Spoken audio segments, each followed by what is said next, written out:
اراکین حج، احرام باندھنا، طواف کعبہ کرنا، صفا و مروہ کے درمیان سعی کرنا، رمی جمرات، وقوف مزدلفہ، وقوف عرفات، بس یہی حج ہے۔ حج مکہ المکرمہ تک محدود ہے۔ حج کے لیے تو مدینہ منورہ جانا ضروری نہیں، تو پھر ہم مدینہ منورہ کیوں جائیں؟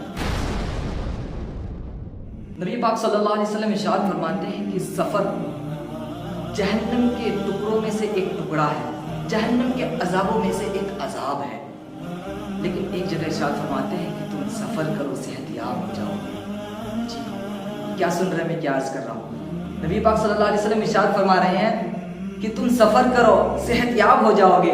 آخر یہ کس سفر کی بات کر رہے ہیں؟ یہ سفر حج ہے۔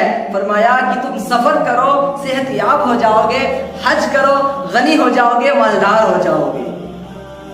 جو عاشق رسول ہوتے ہیں نا، جس کے دل میں کعبہ معظمہ کی عظمت ہوتی ہے، مدینہ منورہ کی تڑپ ہوتی ہے، وہ جب حج کے لیے جاتے ہیں تو وہ کیا کہتے ہیں؟ کہتے ہیں کہ شکر خدا کہ آج گھڑی اس سفر کی ہے، شکر خدا کہ آج گھڑی اس سفر کی ہے جس پر نثار جان فلاح و ظفر کی ہے۔ لیکن جس کے دل میں کعبہ معظمہ کی عظمت نہیں ہوتی، مدینہ منورہ کی تڑپ نہیں ہوتی، وہ جب حج کے لیے جاتے ہیں تو وہ کیا کہتے ہیں؟ وہ کہتے ہیں یار سفر میں کتنی محنتیں ہیں، مشقتیں ہیں، گرمی ہے، تپ ہے، درد ہے، کلفت سفر کی ہے۔ لیکن جو عشق والا ہوتا ہے وہ کہتا ہے کہ تو کہتا ہے گرمی ہے، تپ ہے، درد ہے، کلفت سفر کی ہے، ارے نادان ناشکر یہ تو دیکھ عزیمت کی ترقی ہے۔ تو سفر کی محنت اور مشقت کو دیکھتا ہے، نادان یہ تو دیکھ تو جا کہاں رہا ہے۔ اب کچھ نادان، کچھ نا عقل کے اندھے یوں کہتے ہیں کہ ہمیں مدینہ منورہ جانے کی کیا ضرورت ہے، ہمیں حضور کے در پر حاضری دینے کی کیا ضرورت ہے، جبکہ حج مکہ المکرمہ تک محدود ہے۔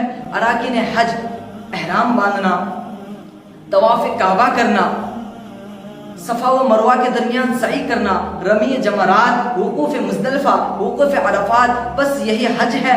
حج مکہ المکرمہ تک محدود ہے۔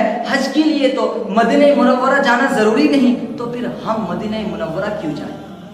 تو دیکھیے آقا کریم صلی اللہ علیہ وسلم نے ارشاد فرمایا کہ جس نے حج کیا، مکہ المکرمہ آیا، لیکن اس نے میرے روزے کی زیارت نہ کی، مدینہ منورہ نہیں آیا، گویا کہ اس نے میرے ساتھ جفا کیا، اس نے میرے ساتھ بے وفائی کی۔ اور جو مدینہ منورہ جاتے ہیں اس کے لیے تو خوشخبری ہے نا۔ فرمایا من زار قبری وجبت لہو شفاعتی، جس نے میرے روزے کی زیارت کر لی اس پر میری شفاعت واجب ہو گئی۔